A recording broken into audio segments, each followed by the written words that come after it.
2024-25ನೇ ಸಾಲಿನ ನಮ್ಮ ನೇತಾಜಿ ಶಾಲೆಯ ವಾರ್ಷಿಕ ಸ್ನೇಹ ಸಮ್ಮೇಳನವನ್ನು ಇದೇ ದಿನಾಂಕ 23/1/2025 ಗುರುವಾರದಂದು ಸಾಯಂಕಾಲ 6 ಗಂಟೆಗೆ ನಮ್ಮ ಶಾಲಾ ಮೈದಾನದಲ್ಲಿ ಹಮ್ಮಿಕೊಂಡಿದ್ದು ಊರಿನ ಎಲ್ಲ ಹಿರಿಯರಿಗೂ ಹಾಗೂ ಸರ್ವರಿಗೂ ಸ್ವಾಗತವನ್ನು ಬಯಸ್ತಾ ಇದ್ದೇನೆ.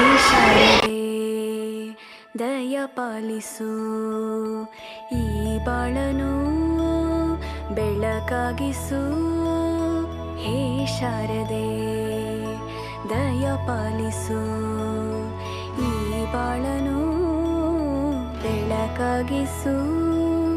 ನಾಳೆಗಳ